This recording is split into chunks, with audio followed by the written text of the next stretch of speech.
తాజాగా మంత్రి వేణుగోపాల్ మాట్లాడుతూ మా ప్రభుత్వం పేదవాడికి మంచి చేయాలనే ఆలోచనతోనే పనిచేస్తుందని చెప్పడం జరిగింది. దాని మీద మీ అభిప్రాయం? ఒకటి, మంత్రి వేణుగోపాల్ కృష్ణ గారు ఏ రోజైనా కానీ తన శాఖ గురించి, ఆయనది బీసీ సంక్షేమ శాఖ అనుకుంటా, ఏ రోజైనా కానీ బీసీల సంక్షేమం గురించి మీరు మాట్లాడారా అని సూటిగా అడుగుతూ ఉంటాం. ఇంకొకటి, బీసీ కార్పొరేషన్లో పెట్టాం, ఇవి పెట్టాం, అవి పెట్టాం అని మాటలు చెప్తూ ఉంటారు వీళ్ళకి సూటిగా అడుగుతూ ఉంటాం. ఎన్ని కార్పొరేషన్ల ద్వారా ఎన్ని లోన్లు ఇచ్చావు, ఎంతమంది బాగుపడ్డారు, దానికి ఒక శ్వేతపత్రం రిలీజ్ చేసే దమ్ముందా ఈ గోపాలకృష్ణ గారికి?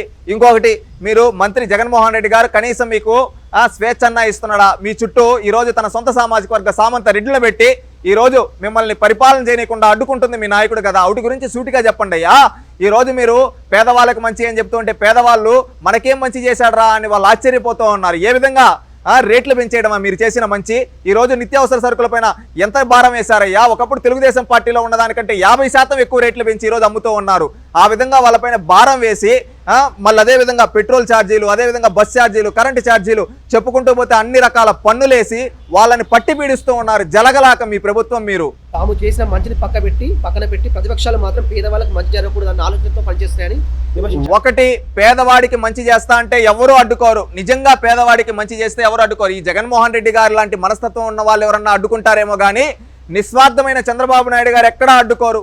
వీళ్ళు చేసింది లేక, చెప్పేది లేక ఈరోజు దిగజారిపోయి ఈ విధంగా మాట్లాడుతూ ఉన్నారు.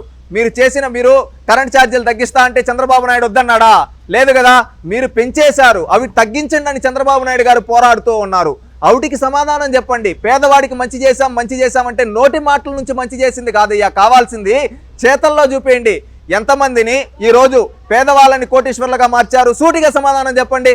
దాన్ని చేసిందేమీ లేదు. ఏమంటే మేము డబ్బులు ఇస్తున్నాం అంటే ఎవరు డబ్బులు ఇస్తున్నావు? ప్రజల డబ్బు.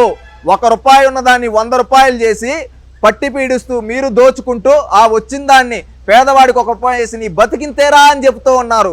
అది పేదవాళ్ళందరూ తెలుసుకున్న చైతన్యవంతులైతే మీ ప్రభుత్వాన్ని కూలదోస్తారు. పవన్ కళ్యాణ్ తన సీటును తానే ప్రకటించుకోలేని దుస్థితిలో ఉన్నాడని కూడా విమర్శ జరిగింది. ఒకటి, వీళ్ళకి చెప్పి చేయాలా? పవన్ కళ్యాణ్ గారు ఆయన పోటీ చేసే స్థానం ఆయన ఇష్టం. ఆయన ఎప్పుడు ప్రకటించుకుంటాడో ఆయన ఇష్టం. నువ్వెవరు చెప్పడానికి? ఏ పార్టీ ఏ విధంగా ప్రకటించుకోవాలో చెప్పుకునే దానికి నువ్వెవరివి? మీ పార్టీలో మీది ప్రకటించుకోండి. దమ్ముంటే జగన్మోహన్ రెడ్డి గారు ఎక్కడి నుంచి పోటీ చేస్తారో చెప్పు. కమలాపురమా, జమ్మలమడుగా, పులివెందల? సూటిగా ఏ నియోజకవర్గం నుంచి పోటీ చేస్తాడో చెప్పండి దమ్ముంటే.